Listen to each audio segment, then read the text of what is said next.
అమ్మ నమస్తే.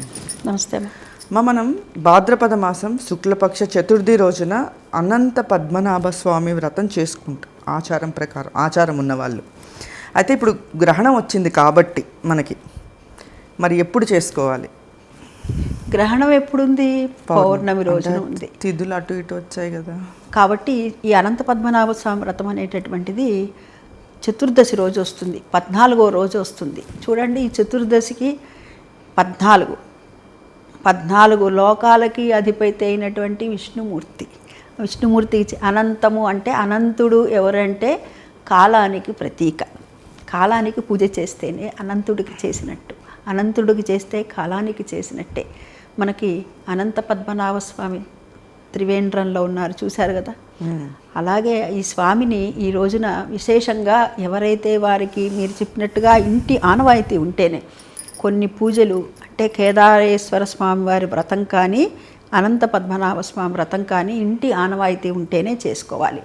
ఎందుకు అని అంటే తోరం దీనికి ప్రాధాన్యం. తోరం ఎందుకంటే పూర్వీకుల నుంచి వస్తూ ఉంటుంది ఆ తోరం. అంటే ముందు సంవత్సరంది ఒక భరణలో పెడతారు, మరల సంవత్సరం అనమాట. ఆ మరల సంవత్సరంది మరల ఎవరైతే చేస్తారో వాళ్ళకి ఇట్లా అనమాట. ఆ సంవత్సరంది ఈ గత సంవత్సరంది తీసేసి మరల కొత్తది పెడతారు అనమాట. అది అంటే ఇక్కడ 14 అనేటటువంటిదే సంఖ్య ఈ అనంత పద్మనాభ స్వామికి. 14 ముళ్ళతో 14 పోగులతో చేసేటటువంటిది ఎర్రటి దారంతో చేస్తారు. ఓకే. ఇక్కడ కలిసంలో కూడాను ఆవాహన ఎవరిని చేస్తారు అంటే యమునని ఆవాహన చేస్తారు. యమునా నది నుంచి జలాన్ని తెచ్చి పూజ చేస్తారు. యమునా నది నుంచి జలాన్ని తెచ్చి పూజ చేయటం ఒక రకం.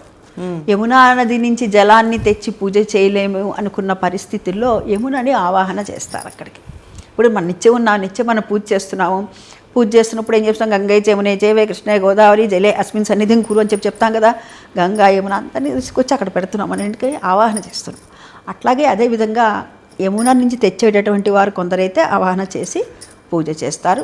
దాంట్లో ఇక్కడ 14 అనేటటువంటిది దానికి ఈ ముళ్ళు ఇవన్నీ చెప్పా కదా, 14 రకాల పువ్వులతో చేస్తారు, 14 రకాల పిండి వంటలతో చేస్తారు, 14 రకాల ముళ్ళతో ఈ తోరాన్ని ఏర్పాటు చేస్తారు, 14 రకాల పిండి వంటల్ని చేస్తారు, 14 రకాల పళ్ళని చేస్తారు కొందరు, ఇంకా కొంతమంది 21 చేస్తారు. మామూలుగా ఈ తోరం మడుకు 14 అది అంతే. కానీ వారికి ఇంట్లో ఆనవాయితీ ఏమిటంటే పూర్వపు నుంచి కూడాను 21 రకాల పళ్ళు, 21 రకాల పువ్వులు, 21 రకాల పిండి వంటలు చేయటం అనేటటువంటిది ఆనవాయితీ ఉంటుందని చెప్తూ ఉంటారు. అది ఏదైనా ఇది మడుకు తోరం మడుకు 14, ఇందులో అనుమానం ఏమీ లేదు, ఇందులో మార్పు అనేటటువంటిది ఏమీ లేదు. అయితే దర్భలతో చేస్తారు ఇక్కడ, విశేషంగా దర్భలతో చేస్తారు. ఎందుకు అసలు చేయటం ఎందుకు అని అంటే వారికి ఉన్నటువంటి మనోభిష్టాలన్నీ కూడాను నెరవేరటానికి, వాళ్ళకు ఉన్నటువంటి ఇక్కట్లు పోవటానికి. మరి ఎవరన్నా చేసున్నారా అని అంటే ధర్మరాజు శ్రీకృష్ణుడిని అడుగుతాట, ఈ వనవాసం చేస్తున్నాము, మాకున్నటువంటి ఈ బాధలన్నీ కూడా పోవాలి కృష్ణయ్య, మాకు ఏదన్నా ఒక తరుణోపాయాన్ని చూపించు అంటే అప్పుడు కృష్ణ భగవానుడే స్వయంగా చెప్తాట. ఇట్లా అనంత పద్మనాభ స్వామి వ్రతము అనేటటువంటిది భాద్రపద మాసంలో శుక్లపక్షంలో వచ్చేటటువంటి చతుర్దశి నాడు చేసుకోండి అని. ఆనాటి నుంచి అంటే ఆ యుగం నుంచి, ద్వాపర యుగం నుంచి కూడా చేస్తున్నారు. నేటికి కలియుగంలో కూడా చేసుకోవటం అనేటటువంటిది చూస్తాం. ఈ విధంగా పూజ చేయటం అనేటటువంటిది వారి నేను చెప్పాను కదా ముందరే, సంప్రదాయంగా ఎవరి ఇంట్లో అయితే ఉంటుందో వారి పరంపరగా ఒక భరిణలో పెడతారనమాట. ఈ సంవత్సరం ఉదాహరణకు మా ఇంట్లో వాళ్ళు చేశారు అనుకుందాం, దాన్ని ఏం చేయాలి? ఈ సంవత్సరం తీసి దాంట్లో ఆ భరిణలో పెట్టి మళ్ళీ కొత్త సంవత్సరం, వచ్చే సంవత్సరం మళ్ళీ కొత్తది కట్టుకోవాలి.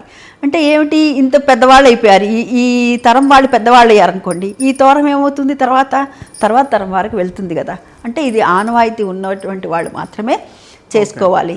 సరే, బాగుందండి, ఆనవాయితీ ఉన్నవాళ్ళు చేసుకోవాలన్నారు. కానీ అనంత పద్మనాభ స్వామి పూజని చూడటానికి ఏమన్నా కూడా ఆనవాయితీ ఉంటుందా?